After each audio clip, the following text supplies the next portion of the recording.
distributed, only those who formulate aspirations cultivate merit.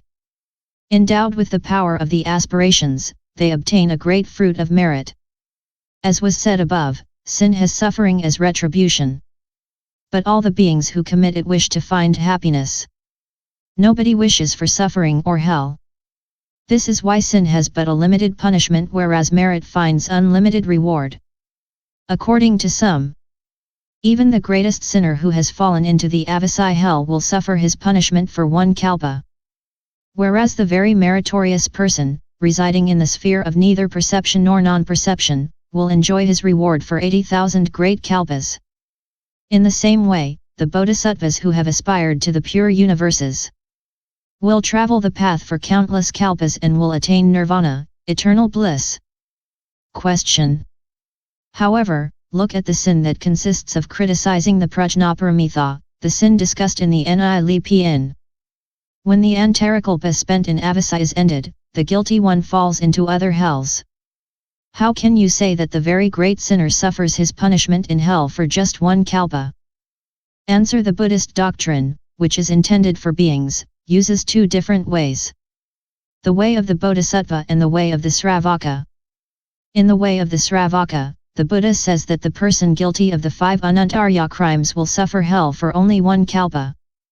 In the bodhisattva way, the Buddha declares that the enemy of the Buddha Dharma, after having spent an antarakalpa in avasai, will go to yet other hells to undergo innumerable sufferings there. According to the theory of the Sravakas, a single great merit will be rewarded during 80,000 kalpas. According to the theory of the Bodhisattvas, it will be rewarded during innumerable asamkhayakalpas. This is why merit requires aspiration in order to be truly efficacious. It is in this sense that the Sutras says that the Bodhisattvas are adorned with an infinite number of Buddha fields by means of their aspirations. 26. Buddhanism to Samadhi. Sutra. They always turn to the concentration commemorating the Buddhas of numberless Buddha fields. Sastra. The countless Buddha fields are the Buddha fields of the 10 directions. The concentration commemorating the Buddhas is that which, by means of the mind's eye, perceives all the Buddhas of the 10 directions and the 3 times as if they were present. Question. Then what is the Buddhanism or Samadhi? Answer. It is of 2 types. I. According to the Sravaka system, it is to see with the eye of the mind one single Buddha filling the 10 directions. 2. According to the Bodhisattva system, it is to recollect all the Buddhas of the 10 directions and the 3 times who are present in numberless Buddhasutras. Also the Sutras says that the Bodhisattvas always direct themselves towards the concentrations commemorating the Buddhas of countless Buddha fields. Question. The concentrations of the Bodhisattvas are of infinite variety. Why does the Sutra praise only the Bodhisattvas who devote themselves always to the Buddhanism or Samadhi? Answer. I. Because by commemorating the Buddhas these Bodhisattvas reach Buddhahood. This is why they devote themselves always to the Buddhanism or Samadhi. 2. Furthermore, the Buddhanism or Samadhi is able to drive away the afflictions of all sorts and the sins of former lifetimes. Other samadhis can drive away desire but not hatred. Others can drive away hatred but not desire, still others can drive away delusion but not desire or hatred. Finally, others can drive away the 3-fold poison but not the sins of earlier lives. Only the Buddhanism or Samadhi is capable of eliminating all the afflictions and all the sins. 3. Finally, the Buddhanism or Samadhi has the great merit of being able to save beings, and this is precisely what these bodhisattvas want. The Buddhanism or Samadhi is able to destroy sins quickly, better than all the other samadhis. Here is proof of it. Once there were 500 merchants who had gone to sea to search for precious stuffs.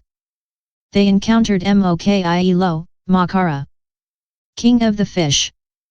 The water of the sea rushed into its gaping mouth and the ship was about to be engulfed. The captain asked the man in the lookout, "What do you see?"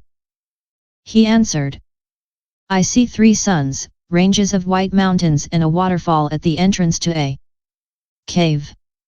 The captain shouted, "It is the makara, the king of the fish." He is holding his mouth agape. The first sun is the real sun, the other two suns are his eyes. The white mountains are his teeth. The waterfall is the sea water that is rushing into his mouth. Let each of you call upon the gods for help. Then each of the men called upon the god whom he worshipped, but with no success.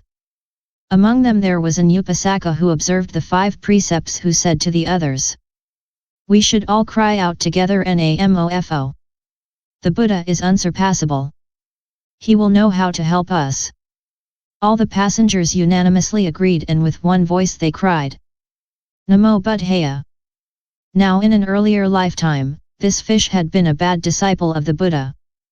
He still had the memory of his former lifetimes. Hearing the name of the Buddha pronounced, he felt remorse, closed his mouth, and the sailors were saved. If the simple commemoration of the Buddha can thus efface grave sins and save from danger, what are not the benefits of the concentration commemorating the Buddhas? 4. Moreover, the Buddha is king of Dharma, while the Bodhisattvas are but the captains. Worship and respect belong to the Buddha Bhagavat alone. That is why we must always commemorate the Buddhas. Moreover, by always commemorating the Buddhas, we acquire all kinds of qualities and benefits. In the same way that a great minister who has received special favors always commemorates his master, so the Bodhisattvas, who owe qualities of all kinds and immense wisdom to he Buddha, feel gratitude and ceaselessly commemorate the Buddha. You may ask why the Bodhisattvas always commemorate the Buddhas instead of practicing the other samadhis as well. But to say that they always commemorate the Buddhas does not mean that they neglect the other samadhis. What it does mean is that they practice the Buddhanasamrita samadhi more often. 6. Finally, the sutra has already mentioned the samadhis of emptiness, signlessness, and wishlessness, but did not say anything about the Buddhanasamrita samadhi. That is why it is spoken of here. 27. Aparimata buddhadhyakusala Sutra. They excelled in inviting innumerable Buddhas. Sastra. The invitations which they address to the Buddhas are of 2 types. I. When a Buddha becomes Buddha, the Bodhisattvas ceremoniously invite him 3 times during the night and 3 times during the day. Throwing their upper garment over one shoulder, with joined palms, they say to him, "In the Buddha fields of the 10 directions, countless Buddhas, once they have